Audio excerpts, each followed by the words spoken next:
I think branding is one of the biggest things that people don't wrap their head around. Sure. A good buddy of mine, I think I even said this on your show, said that, marketing and advertising is what you say you do. Branding is what everybody else says you do when you're not in the room. Yeah. So I've always looked at personal branding is your personal brand is the stories they're saying about you when you're not around. And, looking at it from that perspective, I don't think people struggle with the idea that branding is more than a logo and that kind of stuff. They just don't understand the idea of a brand in general. Because the way most of us learn about branding is, we're like, okay, Coca-Cola is a brand, McDonald's is a brand, right? Nike's a brand. There's a feeling, there's emotion, there's a tone to it and everything else. I don't think people are good at going, okay, I've built a company.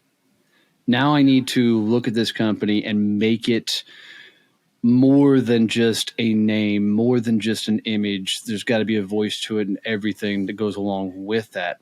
How does somebody take something that they've bootstrapped from the get-go and put their blood, sweat, and tears into and go, okay, this is now my brand? Add on to that question, because I know some of it is already going to be established, but how do you put that out there in a way that the market understands what you're trying to say and do? As opposed to blurring it with your own brand, or as with your personal brand, or just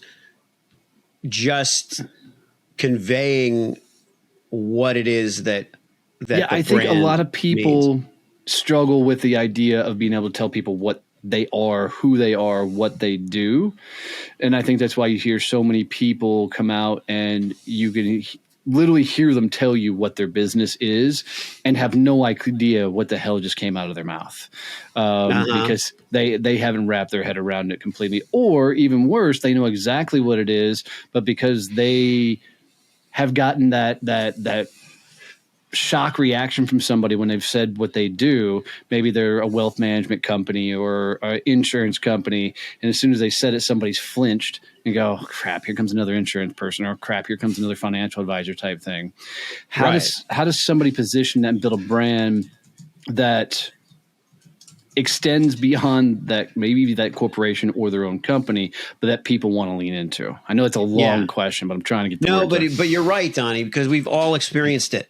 We live in a world where we're trying to stand out and we're trying to separate ourselves from the pack. And so there's a tendency to say, okay, well, I'm not going to call myself a copywriter. Let's say in my case, I'm going to call myself a copy wizard or a copy or a message guru. Yeah, it's like all the salespeople that have I'm a business development rep, or I'm a I don't know, freaking or client something relations. themed.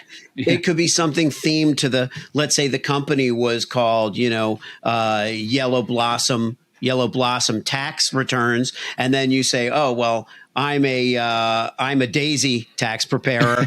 Oh, he's a peonies. It's like you get caught up in what you think is creativity, and it just breeds confusion. And I think that the answer lies somewhere in the problem solving. Everything solves a problem.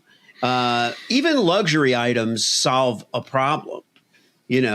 I need a Porsche. It solves a problem. Wait. My problem is I don't have a Porsche. How does a Porsche solve a problem? That's right. And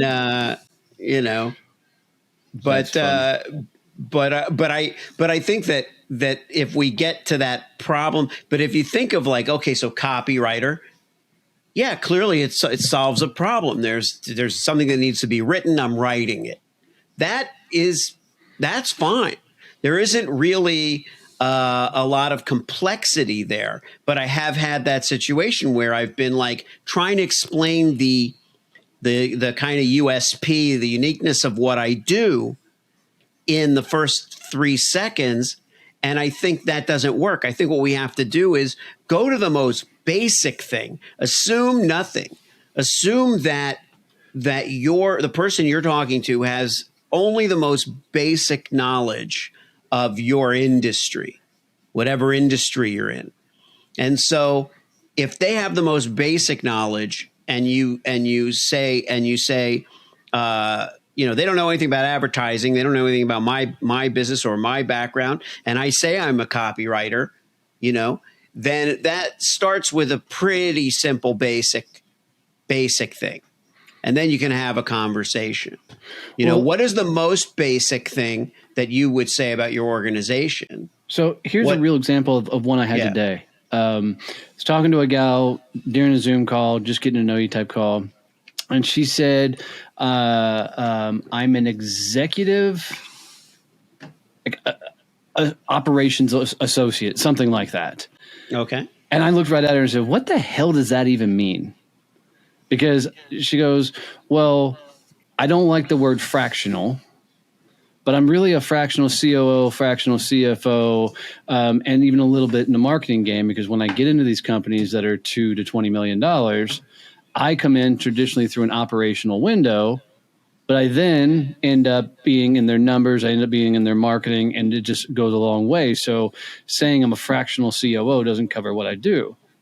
Right. So how is a person like that covers so many different assets when they go into a company, would they be better off just saying I'm a consultant?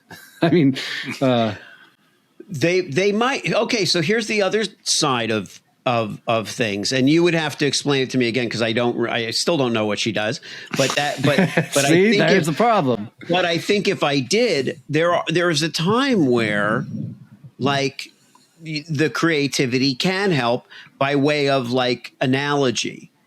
So in other words, I know someone who is essentially a drop-in CEO. I don't know if you know her. Oh, I saw her in one of your videos. I saw that her in one of your videos. She's amazing. That's why I first heard you say that you're a freaking brand therapist. I really enjoyed that. Right. A message therapist. But again, if I put on my card message therapist, people will think it says massage or they won't understand what it means. Which I first thought I saw when I read it.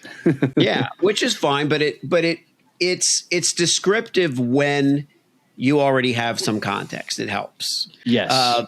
Because there is something to it, and we could talk more about what that means and why that's a little different from some other things. But with Deb, what I said to her is, she explained what she do. Well, I go in, I have this expertise in operations, and I know a lot of the different areas that they go. So I go in, so it's not just the kind of a CEO thing, but I go in and I can straighten this out and straighten that out. But I don't stay. They don't need to be worried that I'm gonna, go in and take their job, because I'm not brought in to replace them. I'm brought in to fix what's going wrong there and then go on my way. And I said, oh, so you're like corporate Mary Poppins, and she said, oh God, yeah. I go and if you think a little deeper, that story is a really beautiful story. It is about a family, which is what hopefully like a functional company or C-suite would be like.